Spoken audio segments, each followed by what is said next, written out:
Things just took a scary twist as an NHL insider has revealed some shocking details on the Rangers' #1 target heading into this year's free agency, and these details has Rangers fans split. We're going to break down what these details are and what this means for the future of this roster, and we also have some other insight into Chris Drury's plans heading into what's going to be an absolutely insane NHL draft weekend. We're going to break it all down in this episode of Rangers Digest, but before we do that, a quick reminder to hit that subscribe button. About 75% of you who watch these videos are not subscribed to the channel. It keeps fluctuating day by day. We're getting new viewers here on the channel, and we appreciate everybody who has been watching and is subscribed. But if you're part of the percentage that isn't subscribed, this is the place to be for all your daily New York Rangers content. So go down below and hit that free subscribe button so you can stay up to date with everything New York Rangers. But let's dive right into it. Let's waste no more time. We know just the other day, Elliotte Friedman said that everyone believes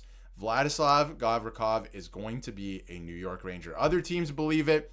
The Rangers have been rumored to get Gavrikov since, I can remember at this point. I mean, this goes back to maybe even when the season was still on at this point. The Rangers were playing games. He was a name that was rumored to go and reported to the New York Rangers. And Friedman did confirm that earlier this week. And he did say that he wonders if the Rangers are interested in moving up in the draft. I feel like that's dried up a lot over the last couple of days. And the fact that Peterka's off the board now and he's gone to Utah, that opens up things a lot more, I think, at this point. So the draft thing, I think, is off the table. But other moves are going to be coming pretty quickly, I think. And teams expect Gavrikov to sign with the Rangers on July 1st. But things have taken a pretty scary twist in terms of specifics. And Frank Saravalli, NHL insider, has revealed that the Vlad Gavrikov contract is probably coming in at 7 years and almost $8 million per year. Now, that's a little scary because we've talked about projections before on the channel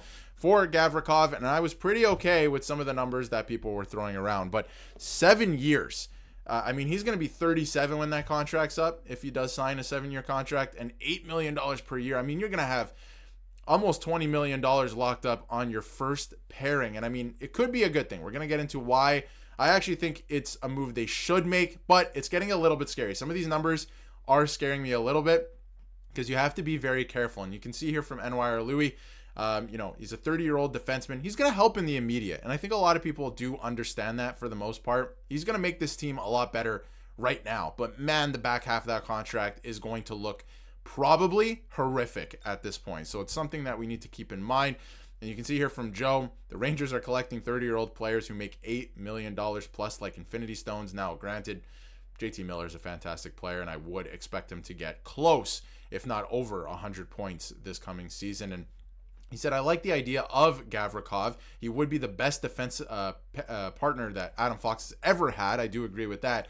But boy, oh boy, are you paying for it. The clauses will really play into this. That's the other thing. If he gets a no movement clause and the contract goes till he's 37, there's another player you're going to have a hard time moving off of when it's time to do so, because there's no way he's going to, fulfill the $8 million contract all the way through him being 36 or 37 years old at this point. So that's kind of what they're looking like in terms of projections. I did want to bring this up from Scotia Stat Projections, which we've been talking about the last, showcasing the last couple of videos as well. They have him making a projected $7.5 million on this. And I do have to say, over the last couple of days, even with JJ Peterka, Scotia Stat Projections has been bang on with their projections. I do have to give credit where credit is due. They've been doing some fantastic work with these graphs and at the same time getting them bang on. So fantastic work there. So has them projected at $7.5 million, most likely outcome, but obviously Saravalli saying that it could be a little bit more.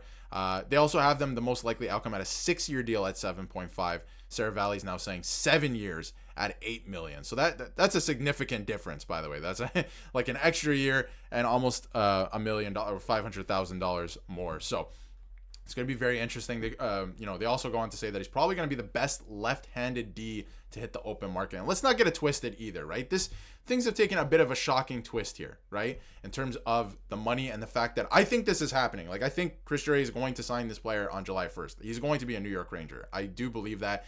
That would be the one thing. I would put all my eggs in one basket in terms of, making a guarantee on this channel in this video right now.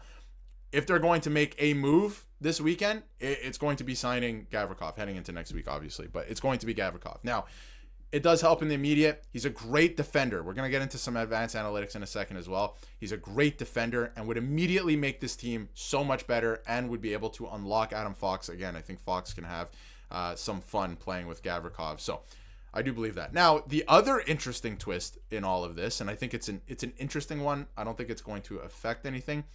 But out of nowhere, it sounds like the Kings actually do want to re-sign Vladislav Gavrikov. Now, will it actually get done, like I just mentioned?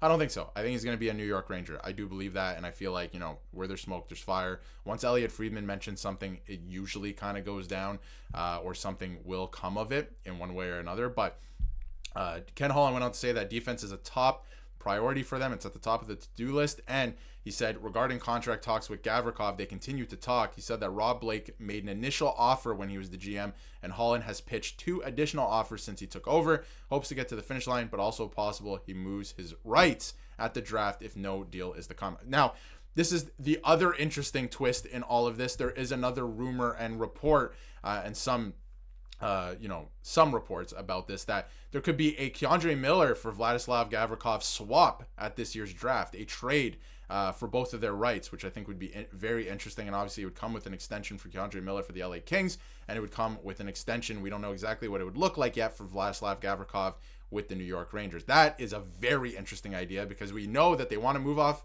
K'andre Miller, but the whole point of bringing in Gavrikov is to replace him. So this would work actually quite perfectly for both teams. Doesn't really make too much sense, of course. Like, obviously, for the Rangers, you're going to get Gavrikov anyway for free in a couple of days, so it doesn't really make that much sense, but could make sense in terms of offloading K'andre Miller. You don't have to worry about it anymore. And there is an avenue, I think, where you just wait it out with Miller. Somebody offer sheets him, you take the compensation, and that way you can flip that for another asset. So there's a lot going on with that is for sure. But even people from other fan bases, the Minnesota Wild, saying that Gavrikov is his top option for left-handed D this summer. However, that price and term, I'd have some pause for sure. Price of doing business in free agency, though, and that's kind of the thing. You're going to overpay one way or another. Is Gavrikov even a $7 million defenseman? I don't know. That's up to, let me know in the comments if you think he is. But you overpay for everyone in free agency, and I think Gavrikov will make this team much better. And Statboy Steven chiming in and saying that 7.5 is a no-brainer option in his opinion. Gavrikov would be a huge upgrade, and this team hasn't had a legitimate first-pair lefty since Ryan McDonough was traded 7 years ago. By the way, 7 years ago already. But Gavrikov would be Adam Fox's best D partner in his entire career, and vice versa. So, I don't know. You know what? I have to say, I would do it. I think that you sign Gavrikov. I think it makes you better immediately. I know Brett appreciate his opinion as well. Has been saying the last couple of videos, do not do this. This is not a good option. Go for a cheaper option. I do it. I would do it. And I would get Gavrikov. And I do want to touch on the advanced analytics. As you can see here, he's a great player. He makes, certain players around him better as well. I think that he would be able to, like I mentioned, unlock Adam Fox. So I would do it. He's a great player. You can take a look at all the advanced analytics, what he's projected to make. He would stabilize the left side. But again, like we all know, those seasons from age probably 35 to 37 will probably get very ugly. So it's going to be, it's a cost of doing business. It's going to get very interesting. Let me know in the comments how you feel about possibly getting Vladislav Gavrikov. Multiple twists now. We know what he might make, and it's pretty shocking. We know that the Rangers definitely want him. There's a lot of smoke there. It's probably going to happen. The Kings are having a hard time, getting a contract extension done with him. And I wonder about a K'andre Miller flip. Doesn't really make too much sense, because you can go out and get more assets for Miller, and you can get Gavrikov for free anyway. Not for free, you have to spend salary, but you don't have to give up assets. But it's going to get very interesting. Let me know how you feel in the comments, what you think about this entire situation. And I think Gavrikov is going to be a Ranger on Tuesday, but there's other moves coming, that's for sure. I think Peterka was the first domino to fall for the rest of the league. Let me know what you think. And if you haven't yet, hit that subscribe button so you can stay up to date with everything New York Rangers.